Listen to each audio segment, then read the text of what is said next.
Welcome to the Bible Quiz and Trivia channel. Today, we're diving into the depths of 1 Peter with 30 challenging questions designed to test your knowledge on this profound epistle. Don't forget to hit the subscribe button and like this video to support our content. After the quiz, share your score in the comments. We love seeing how well you do.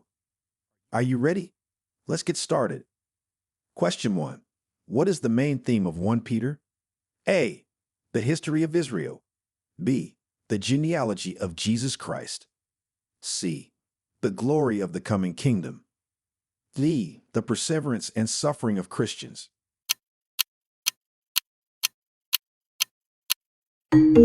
Answer D. The perseverance and suffering of Christians. 1 Peter focuses on the call for Christians to endure suffering and persecution with Christ-like grace, assuring them of the glory that follows faithful perseverance. This theme is threaded through the exhortations and instructions Peter gives to the early Christians facing persecution. Question 2. To whom is 1 Peter primarily addressed? A. The apostles. B. The elders of the church. C. The Jewish diaspora. D. The exiles of the dispersion in Asia Minor.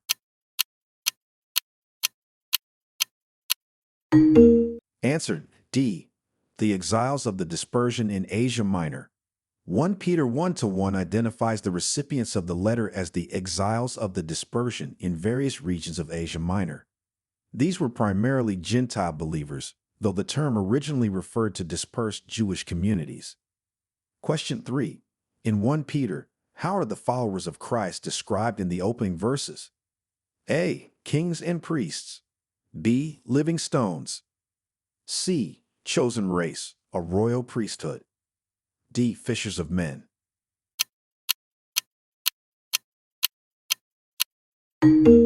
Answer C. Chosen race, a royal priesthood. Peter describes the followers of Christ as a chosen race, a royal priesthood, a holy nation, God's own people. 1 Peter 2-9, emphasizing their identity and purpose in the world as God's special people who are to declare his excellence. Question 4. What does Peter say about the inheritance of believers? A. It is corruptible and fading. B. It is imperishable, undefiled, and unfading. C. It is based on human desires. D. It is accessible through wealth.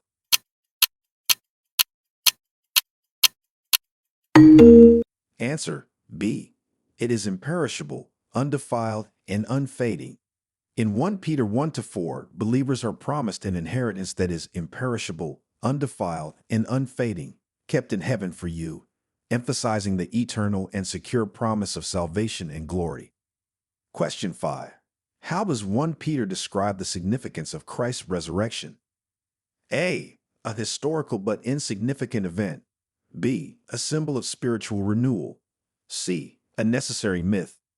D. A source of living hope.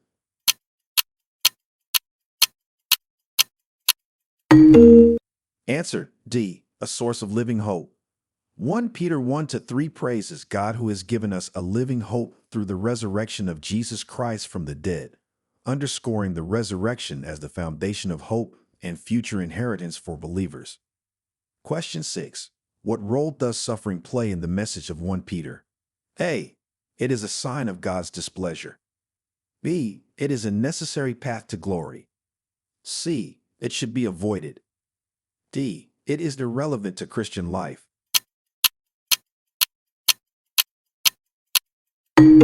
Answer B. It is a necessary path to glory. Peter teaches that suffering is part of the Christian journey, a sharing in Christ's sufferings that leads to glory. This perspective helps believers understand and endure hardships as part of their Christian witness and growth. 1 Peter 4:12-13. Question 7. How does Peter instruct believers to respond to persecution? A. With secrecy and silence. B. With fear and trepidation. C. With joy and by doing good. D. By seeking revenge.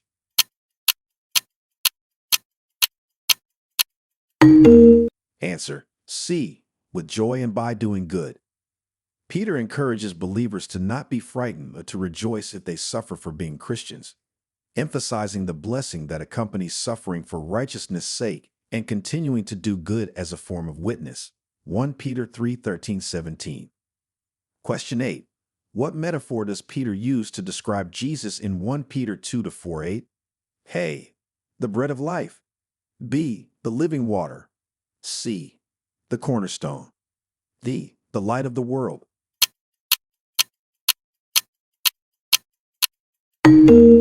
Answer: C. The cornerstone. Peter uses the metaphor of Jesus as the living stone and a cornerstone, chosen and precious in God's sight.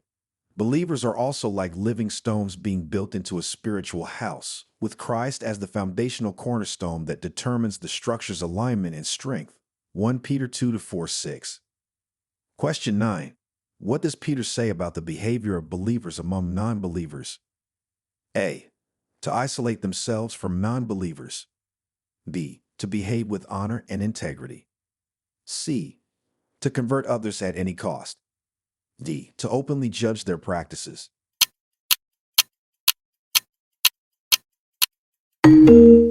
Answer: B. To behave with honor and integrity. 1 Peter 2:12 advises believers to conduct yourselves honorably among the Gentiles, so that though they malign you as evildoers, they may see your honorable deeds and glorify God when He comes to judge. This guidance focuses on living exemplary lives that reflect positively on their faith. Question 10. How are Christian slaves instructed to behave towards their masters in 1 Peter? A. To seek freedom at any opportunity. B. To obey with all respect, not only the good but also the harsh. C. To undermine their master's authority. D. To flee from oppressive masters.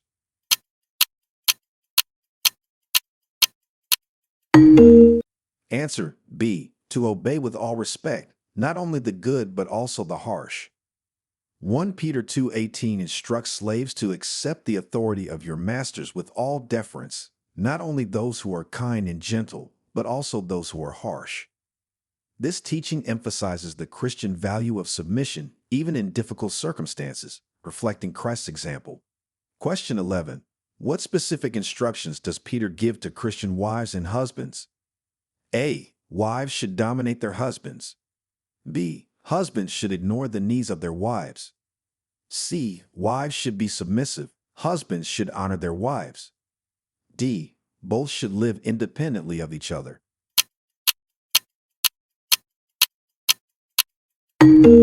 Answer: C. Wives should be submissive. Husbands should honor their wives. 1 Peter 3:1-7 counsels wives to be submissive to their husbands so that even if some do not obey the word, they may be won over without a word by their wives' conduct. Husbands are instructed to show consideration for their wives and treat them with respect as fellow heirs of the gift of life, so that their prayers may not be hindered. Question 12. What does Peter say about Christ's preaching to spirits in prison? A. It was a metaphor for his resurrection. B. It occurred after his resurrection. C. It signifies his defeat over demonic powers. D. It happened during the days of Noah.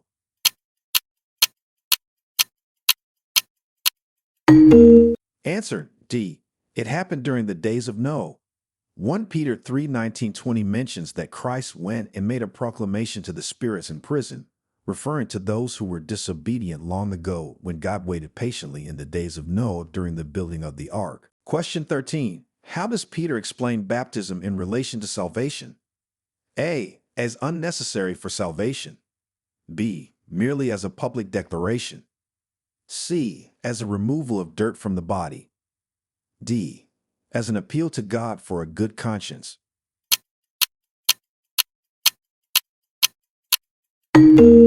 Answer: D. As an appeal to God for a good conscience.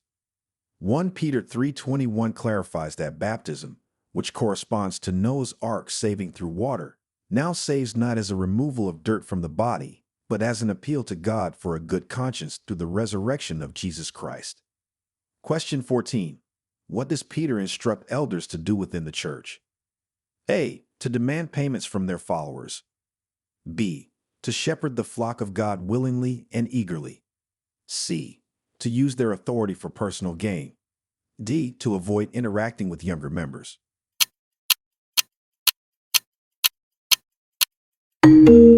Answer B. To shepherd the flock of God willingly and eagerly. 1 Peter 5-2-3 instructs elders to tend the flock of God that is in their charge, not under compulsion, but willingly, not for sordid gain, but eagerly, serving as examples to the flock rather than domineering over those in their care. Question 15. What does Peter say about the devil in 1 Peter? A. That he should be welcomed. B. That he is a myth. C. That he prowls around like a roaring lion, seeking someone to devour. D. That he can be ignored.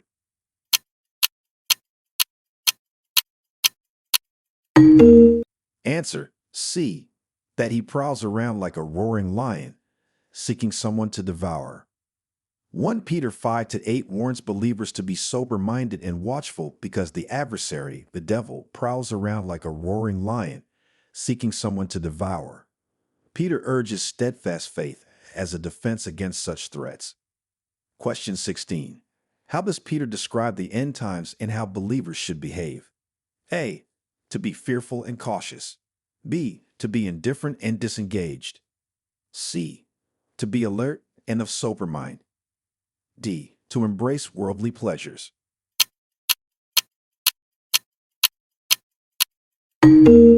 Answer C. To be alert and of sober mind. 1 Peter 4-7 advises, the end of all things is near.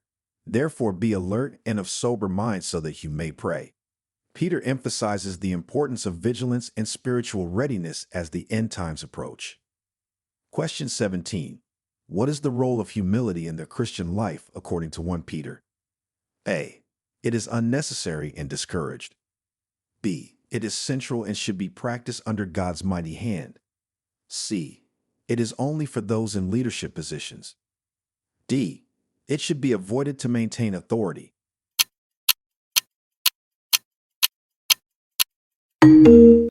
Answer B. It is central and should be practiced under God's mighty hand.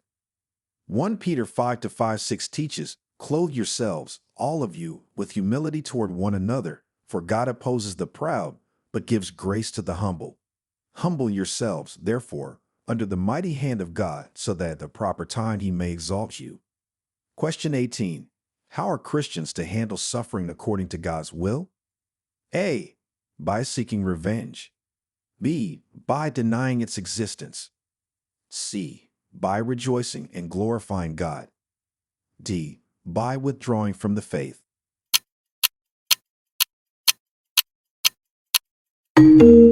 Answer C. By rejoicing and glorifying God. 1 Peter 4:13-16 encourages believers, rejoice insofar as you share Christ's sufferings, that you may also rejoice and be glad when his glory is revealed. If you are insulted for the name of Christ, you are blessed, because the Spirit of glory and of God rests upon you. Question 19. What analogy does Peter use to describe the devil? A. A silent whisper in the dark. B. A prowling lion. C. A hidden snake in the grass. D. A deceitful fox.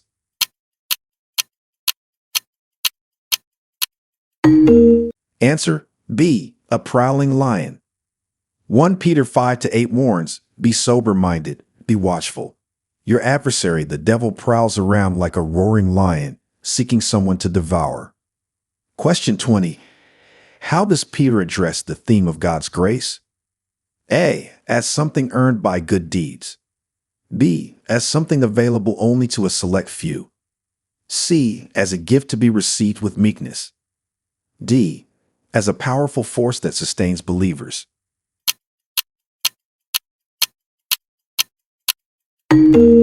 Answer D. As a powerful force that sustains believers. Throughout 1 Peter, the grace of God is depicted as a sustaining power that believers should stand firm in, especially noted in 1 Peter 5:12, which describes the letter as a testimony to the true grace of God. Question 21. What advice does Peter give about dealing with government authorities? A. To rebel and resist. B. To submit for the Lord's sake. C. To ignore all governmental laws. D. To bribe authorities for favor.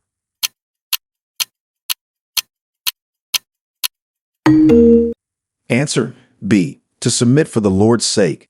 1 Peter 2:13-14 instructs, "Be subject for the Lord's sake to every human institution, whether it be to the emperor as supreme, or to governors as sent by him to punish those who do evil, and to praise those who do good." Question 22. What are the characteristics of the true grace of God, as mentioned in 1 Peter? A. Earned through rituals. B. Inherited from ancestors. C. Stood firm and by believers. D. Achieved through knowledge alone.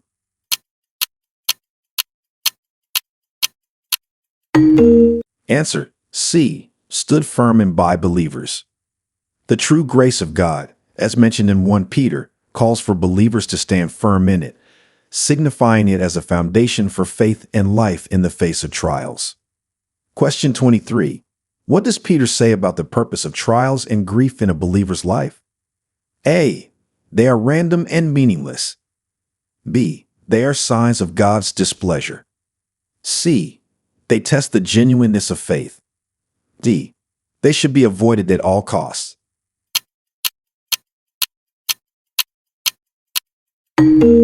Answer C. They test the genuineness of faith. 1 Peter 1-6-7 explains that trials come so that the tested genuineness of your faith, more precious than gold that perishes though it is tested by fire, may be found to result in praise and glory and honor at the revelation of Jesus Christ. Question 24. How is Jesus' example during suffering portrayed in 1 Peter? A. As avoiding suffering at all costs. B. As retaliating against offenders. C. As suffering in silence and entrusting himself to God. D. As questioning the will of God.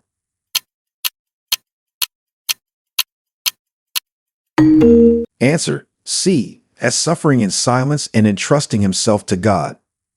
1 Peter 2:23 depicts Jesus' response to suffering by not retaliating, but instead continued entrusting himself to him who judges justly. Question 25. What does Peter say about using your gifts to serve others? A. To use them selfishly. B. To use them sparingly. C. To use them as stewards of God's very grace. D. To hide them to avoid envy.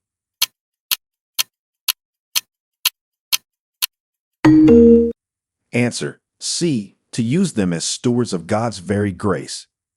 1 Peter 4:10 advises, as each has received a gift, use it to serve one another as good stewards of God's very grace. Question 26. How does Peter contrast the glory that comes from man with the glory that comes from God? A. Man's glory is eternal. B. Man's glory is more desirable. C. God's glory is fleeting. D. God's glory is the ultimate reward.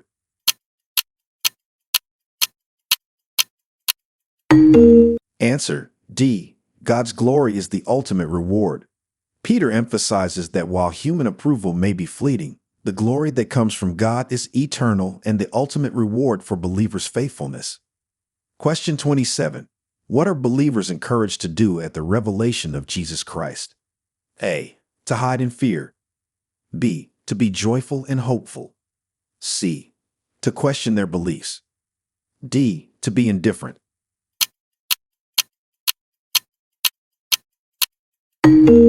Answer B. To be joyful and hopeful. 1 Peter 1:13 calls believers to be hopeful and to rejoice at the revelation of Jesus Christ, emphasizing a forward-looking, joyful anticipation of Christ's return. Question 28. How does Peter counsel believers regarding anxiety? A. To keep it to themselves. B. To cast all their anxiety on God. C. To solve it through human means. D. To accept it as unchangeable.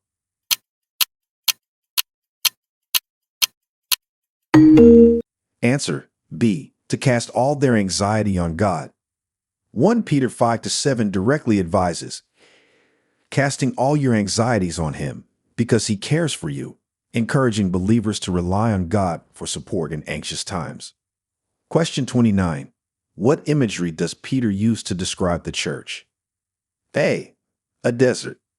B. A broken building. C. A spiritual house. D. A fading flower.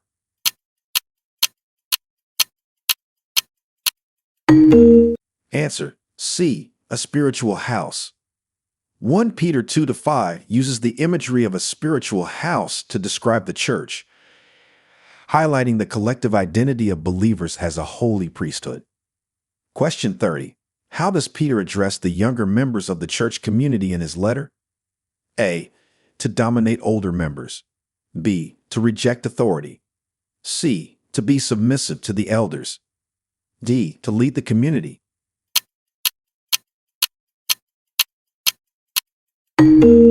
Answer. C. To be submissive to the elders. 1 Peter 5-5 specifically tells the younger members to submit yourselves to your elders as part of fostering a respectful and harmonious community.